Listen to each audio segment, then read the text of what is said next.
Сәлеметсіздер ме шебер ханымдар? Бүгінгі келіп жеткен Рамазан айы құтты болсын. Тұтып атқан оразаларыңыз қабыл болсын. Және де бүгін мен сіздерге көрсететінім осы арты жабық аяқ киімге осы гүлін Жұмагүл Уразова деген ханым басынан аяқ қалай тігілетінін түсіндіріп көрсетесіз бе деп жазған екен. Мен кештеу салып отырғаныма кешірім сұраймын, бірақ бүгін осы гүлді негізі мына гүл менің парақшамда бар қалай тоқылатыны, бірақ мен бүгін екі түстен, яғни ортасын сары, шетінің лепестоктарын ақ етіп тоқуын көрсетемін. Және де аяқ киімге қалай тігілетінін көрсететін боламын. Және де менің осы каналыма тіркеліп кетулеріңізді сұраймын. Мені көріп жүрген көрермендерімнің 78% тіркелмей көреді екен. Мені қолдап, маған подписация етіп кетулеріңізді өтінемін. Және де алдағы уақытта сіздерге жаз мезгілінде сыртқа киетін неше түрлі шлепкалардың мастер-класстарын көрсететін боламын. Ал біз осы гүлге келетін болсақ, кәдімгі иран жіпті бір қабаттап тоқимын, яғни осы домашний тапочка тоқып жүрген крючокпен иран жіп, ақ, сары және жасыл иран жіпті қолданамыз. Бірақ бір қабаттап тоқимыз. Яғни біз бұл гүлді тоқу үшін бірінші мына иран жібімізді сұқ саусағымыздан айналдырып өткізіп аламыз. Осылай круг жасап аламыз, яғни осындай шеңбер жасап аламыз. Және де мына жұмыс жібін былай шығарып, мына шеңбердің ортасынан крючокпен бірінші бір воздушный петля іліп аламыз. Одан кейін осылай біз енді осы шеңберден 12 столбик без накида тоқимыз. 1, 2,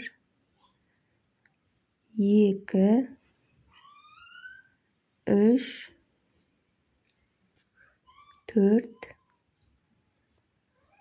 5, 6, 7, 8, 9, 10, 11, мекені соңғысы 12. Енді мына қысқа жіпті осылай тартып, осылай ортасын тарылтамыз. Енді біз 12 столбик без накида тоқыдық. Енді біз мына біріншісінен іліп алып бітіру керекпіз. Бірақ біз іліп алдық, мына сары жіппен емес, яғни мына лепестокты тоқылатын ақ жіппен бітіретін боламыз. Сонда жіпті қоспаймыз да, осылай біз қосып кетеміз. Кесіп, басынан қайттан қосып жүрмейміз. Соңғы немен, бастапқы басындағы іліп алған столбик без накидамызға ақ жіпті іліп, осылай шығарып аламыз. Және де енді 4 воздушный петля. 1, 2, 3, 4. Енді осы жерден сары жіпті қиямыз да алып тастаймыз. Енді біз ары қарай осы ақ жіппен тоқып кетеміз. Яғни мына лепестоктарын тоқимыз ақ жіппенен. Бірінші 4 воздушный петля іліп алдық. Мына ақ жіпті осының арасына тоқып кетеміз. Енді біз столбик с двумя накидом, яғни 1, 2 рет осылай орап аламыз крючокқа. Және де мына біздің воздушный петлямыз шыққаннан кейінгі келесі көзіне кіргізіп, осы жерден столбик с двумя накидом тоқимыз.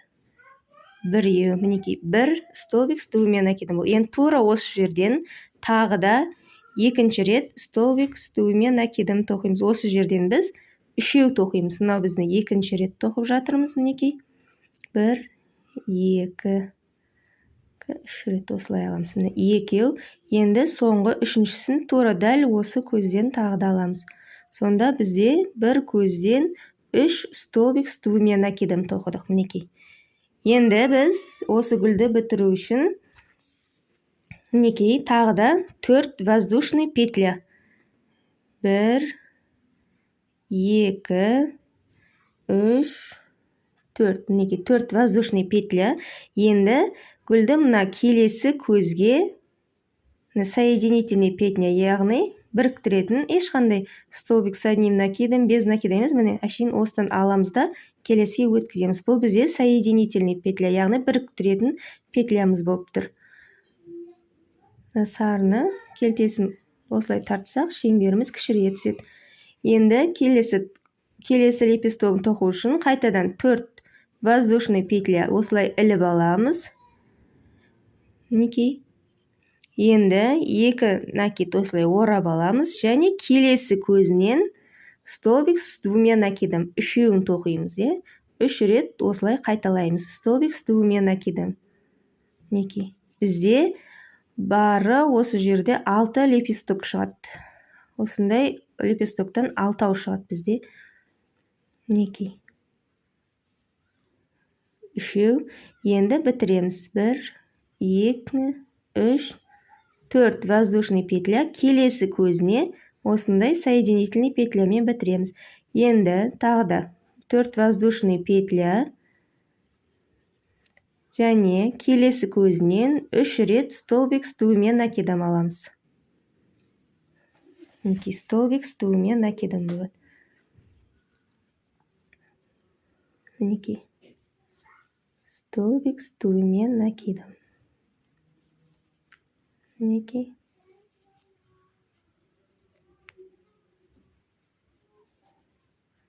Енді 4 воздушный петля және соединительный петлямен келесі көзіне бітіреміз.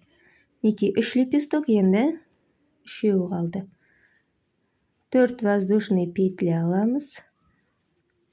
2 накид жасаймыз. Келесі көзден столбик с двумя накидом 3 рет қайталаймыз. Мінекей, столбик с двумя накидом. 2. Мінекей, енді 3 рет болады. 3 рет столбик с двумя накидом тоқыдық. Енді 4 воздушный петля. Содан кейін соединительный петлямен бітіреміз. Келесі лепестокқа 4 воздушный петля іліп аламыз. Одан кейін келесі көзінен столбик с двумя накидом 3 рет қайталаймыз. Мінекей, 3 рет осылай қайталаймыз. С двумя накидом болады. Мінекей. Тағы да 4 воздушный петля. Және мына жерден соединительный петлямен бітіреміз. Соңғы 6-шы лепесток, мінекей, 4 воздушный петля, келесі көзден, мінекей, столбик с двумя накидом. Мінекей, келесі. Мінекей, осындай 3 рет қайталаймыз және 4 воздушный петля және міне осылай соңғы көзінен алып бітіреміз. Осылай соединительный петля бітіреміз және біреуін іліп аламыз да. Енді біз кесу керек біз осы жерден, бірақ біз осылай тіккенімізге жететіндей етіп, ұзынырақ етіп кесіп аламыз. Мен осыншалықты көлемде кесіп алдым. Енді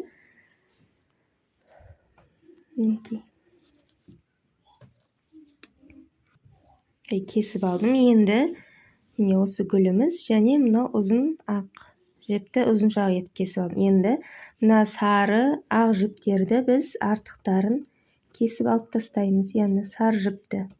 Егер мына ортасы менікі ұқсап үлкейіп кеткен болса, сары жіпті тарту арқылы осылай тарылтамыз кругымызды ортасындағы сарысын.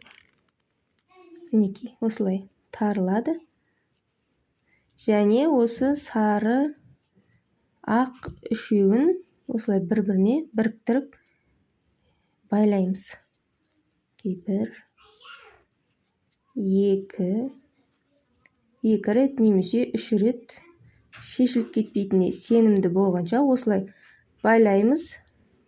Және де осы қайшымен ұшынан кесіп тастаймыз. Яғни бұл гүлдің астыңғы бетінде болғандықтан көрінбейді.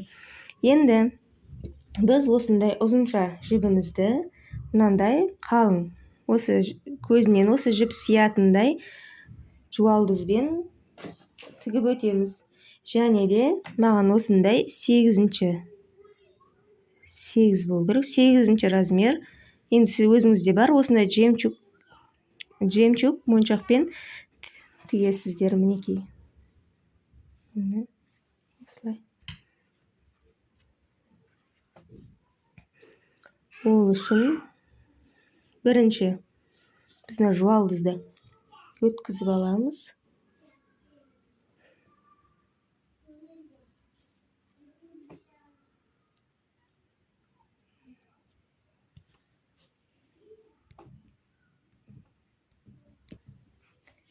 Мінекей осылай жуалдыздан өткізіп алдым. Мінекей гүлім. Енді осы өткізген жібімізді мына сарысынан мінекей осылай өткіземіз. Мінекей. Мына жер сәл қаттылау болады осы кезінде.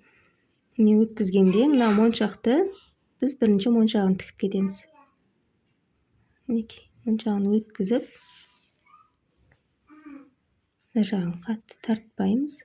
Және мына келесі бетінен біріктіріп кетеміз. Сол кезде моншағымыз ортасында қалады бізде.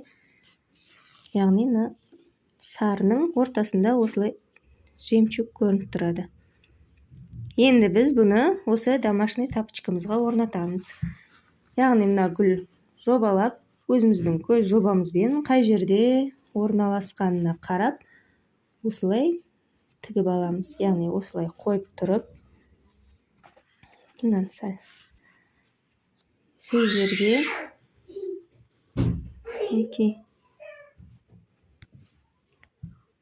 мінекей осы жерден бірінші біз мына лепестоктың мына шетінде көрініп тұр ғой осылай бізде.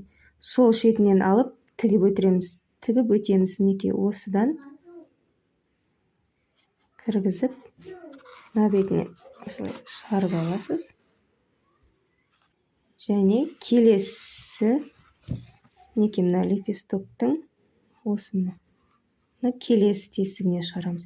Яғни біз осы лепестоктың мына шетінен тігетін болсақ, осылай әдемі орналасады. Егер ортасынан алсақ, мына шеті былай қайырылып, біз егер кейін стиральныйға жуған кезде және осылай жүрген кезімізде ортасына бүрісіп гүліміз жиналып қалады.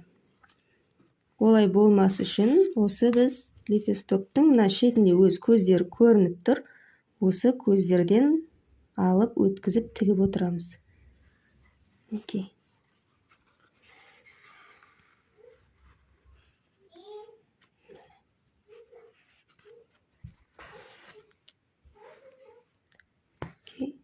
Осылай.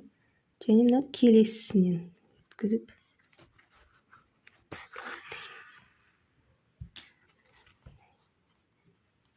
Енді қайтадан мына келесі көзінен алып, мынадан енді келесі лепестокқа өтеміз. Бірінші лепестогымыз осылай бірікті. Енді келесісіне өтіп, осылай жерінен шығарып аламыз. Осы шетіндегі өз көрініп тұр көздер, сол көздер арқылы айналдыра тігіп кете бересіздер.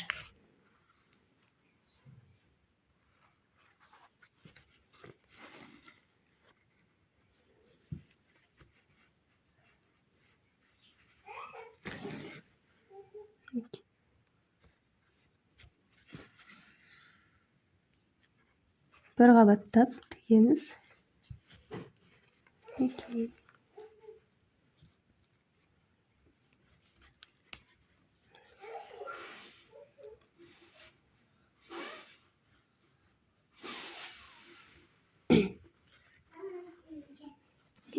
Біз осылай барлық 6 лепестогын, барлық осы 6 лепестокты осылай тігесіздер. Мінекей, енді қалған лепестоктарды өз еріктеріңізбен мына аяғына дейін осылай тігіп келесіздер. Мінекей осылай мына гүлді көктеп тігіп болғаннан кейін осындай иран жіптің осындай жасыл түсін мына жуалдыздан өткіземіз. Мінекей өзіңіз барынша ұзындау қылып, өзіңізге ыңғайлы қылып өткізіп аласыздар. Яғни біз осы гүлдің айналасындағы жасыл жапырақтарын көктеп тігеміз. Яғни мінекей ол үшін осы ішкі жағына жуалдызымызды кіргізіп, яғни мына жерден бір жапырақ түсірем, және мына жерден тағы бір жапырақ түсіретін болам. Яғни мына жерден сәл біріншісін ұзақтау аламыз. Мінекей осы жерден кіргіземіз. Осы жерден кіргіздік. Енді тартып барынша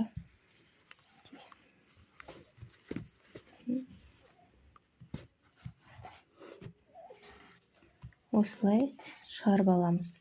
Енді екінші ұшын мына екі лепестоктың екі ортасына кіргіземіз. Мынау біздің иран жібімізді екі қабаттап аламыз. Сол кезде біздің жапырағымыз қалың болып, әдемі болып шығады.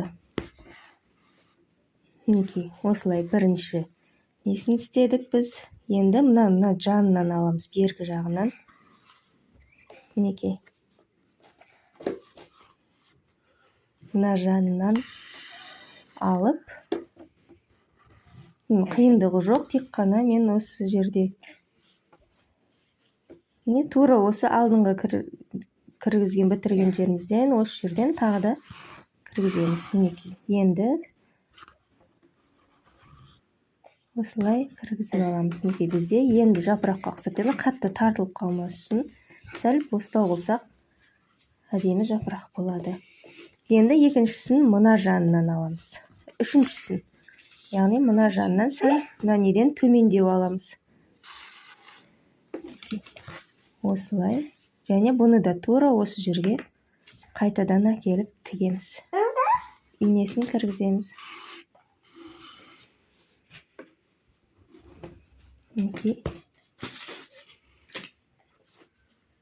Міне, біздің бірінші, яғни мынау гүліміздің сабағыма, жапырағыма дайын болды. Енді мен екіншісін мына бастан, мына бұрышынан аламын. Және мына жерден істесек те болады. Үшеу істесек болады. Біреу, екеу, және мына жерден кішкентай үшеу. Мен мына гүлдің мына шеті мынандай қиғаштыққа сәйкес келмейді. Мына жерден екіншісін жасайық. Кішірек қылып екіншісін жасаймын. Екінші гүлді. Бұлда да мына ортасынан сәл алысырақ қылып біреу алып аламыз. Біріншісін, яғни ортаңғысын аламыз. Ортаңғысын алып аламыз да.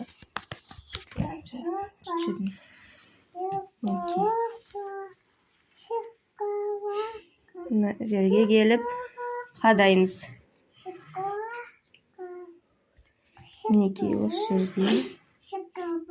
Енді екіншісін мына жанынан, бұдан сәл төмендеу аламыз. Мынаны алған жоғарғы несінен сәл ғана төмендеу алып, бұны да мына жерге әкеліп кіргіземіз. Бұдан кейін үшіншісін тағы мына жанынан, бірақ одан сәл ғана төмендеу аламыз.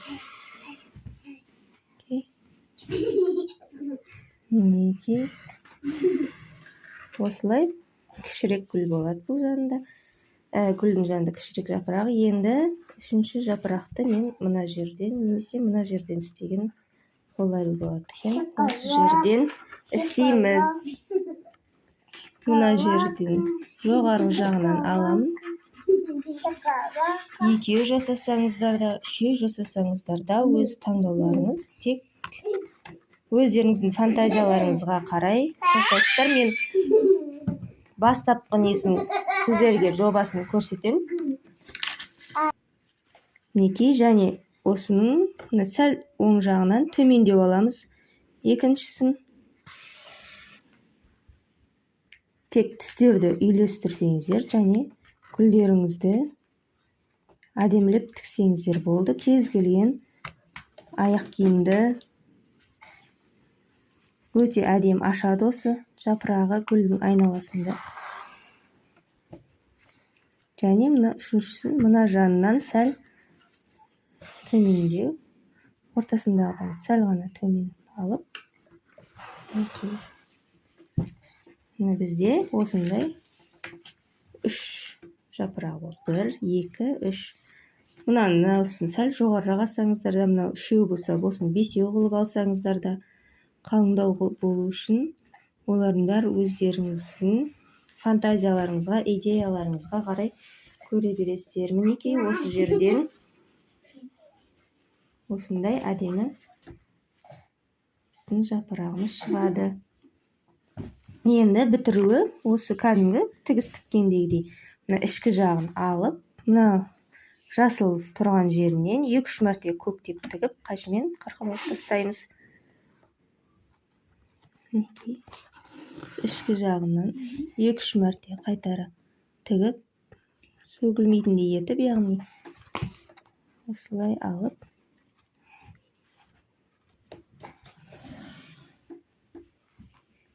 мінекей.